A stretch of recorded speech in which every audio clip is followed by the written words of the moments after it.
السلام علیکم ورحمۃ اللہ وبرکاتہ۔ بسم اللہ الرحمن الرحیم۔ قال النبی صلی اللہ علیہ وسلم انا خاتم النبیین لا نبی بعدی او کما قال علیہ الصلاۃ والسلام۔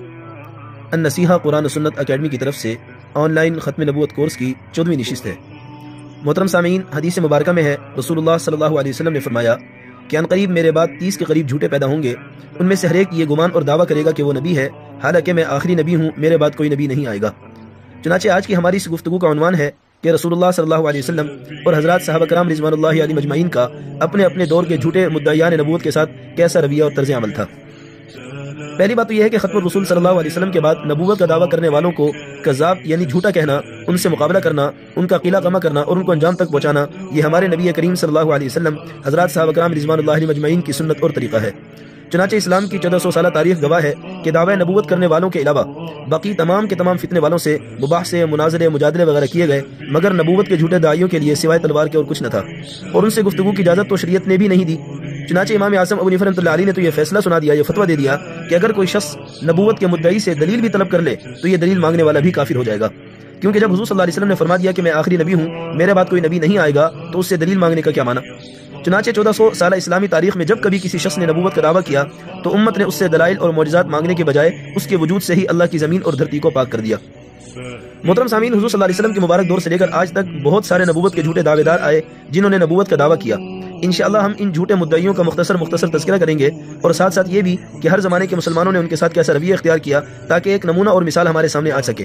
چنانچہ آج ہم فقط ایک جھوٹے مدعی نبوت اسود عنسی کا تذکرہ کریں گے۔ یہ وہ بدبخت تھا کہ جس نے سرور کونین صلی اللہ علیہ وسلم کی حیات مقدسہ میں ہی نبوت کا دعویٰ کر دیا تھا۔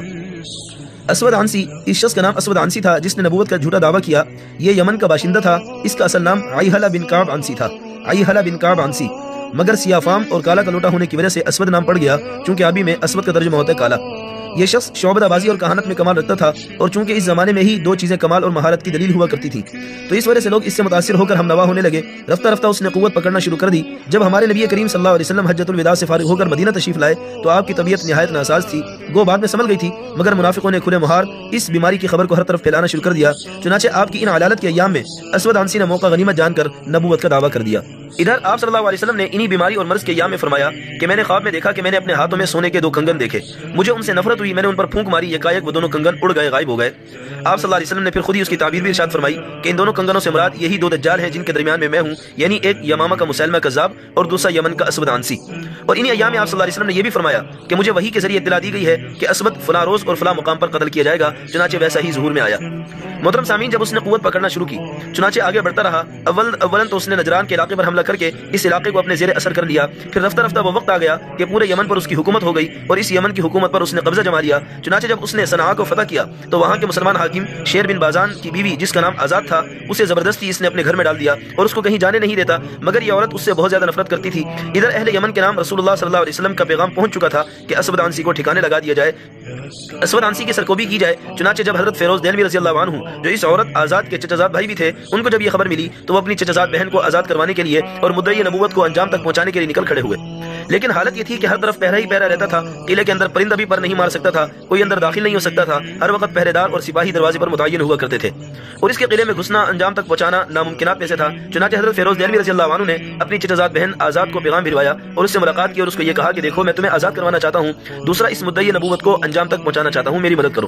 چنانچہ یہ عورت تو شروع سے ہی اس سے نفرت کیا کرتی تھی، اس نے کہا کہ بالکل میں ضرور آپ کی مدد کروں گی۔ چنانچہ اس نے مدد کرنے کے لیے راستہ بتایا کہ آپ ایسا کریں کہ رات کے وقت قلعے کی پشت کی طرف سے پچھلے دروازے سے پچھلے علاقے سے آپ داخل ہوں، وہاں پر نقب لگائیں، آپ کو وہاں پر اسلحہ بھی مل جائے گا، اور میں چراغ جلا دوں گی جو اس بات کی علامت ہوگی کہ آگے راستہ صاف ہے، تم یہاں سے اندر داخل ہو سکتے ہو۔ چنانچہ حضرت فیروز دہلوی رضی اللہ عنہ اس ترتیب کے مطابق رات کو اپنے کچھ ساتھیوں کو ہمراہ لے کر گئے، قلعے کی پشت کی طرف سے تشریف لائے، دیوار کے اندر نقب لگایا، وہاں پر واقعی انہیں اسلحہ بھی مل گیا، اور اپنے ساتھیوں کے ساتھ وہ اندر داخل ہوئے تو یہ عورت آزاد حضرت فیروز دہلوی رضی اللہ عنہ کو لے کر اس کمرے کی طرف چلی کہ جہاں پر اسود عنسی سویا ہوا تھا۔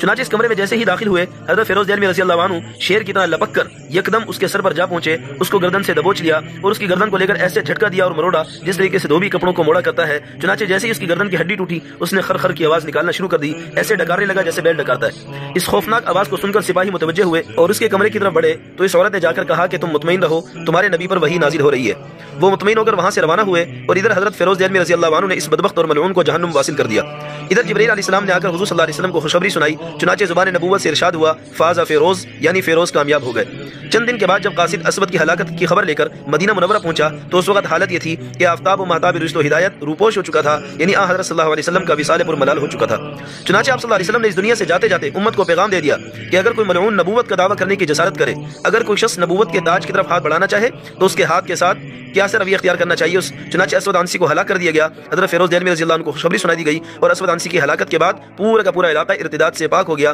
اس کی بہت بڑی تفصیل ہے جس کو بڑی کتابوں میں دیکھا جا سکتا ہے۔ محترم سامعین، آج ہم نے صرف ایک جھوٹے نبی اسود عنسی کا ذکر کیا کہ اس کو کس طریقے سے حضور صلی اللہ علیہ وسلم کے حکم سے انجام تک پہنچا دیا گیا، اور یہی طریقہ حضرات صحابہ کرام رضوان اللہ اجمعین اور تابعین کا اپنے اپنے دور میں بھی تھا۔ انشاءاللہ آئندہ نشست میں ہم جھوٹے مدعی نبوت مسیلمہ کذاب کا تذکرہ کریں گے تاکہ ہمیں پتہ چل جائے کہ جن جن لوگوں نے نبوت کا دعویٰ کرنے کی جسارت کی تو ان کے ساتھ کیسا سلوک کیا گیا اور ان کا کیا انجام ہوا۔ دعا ہے اللہ رب العزت ہمیں عقیدہ ختم نبوت کو سمجھنے کی اور اس کو پھیلانے کی توفیق عطا فرمائے، اور روز محشر حضور خاتم النبیین صلی اللہ علیہ وسلم کی شفاعت اور آپ کے دست مبارک سے جام کوثر نصیب فرمائے۔ السلام علیکم ورحمۃ اللہ وبرکاتہ۔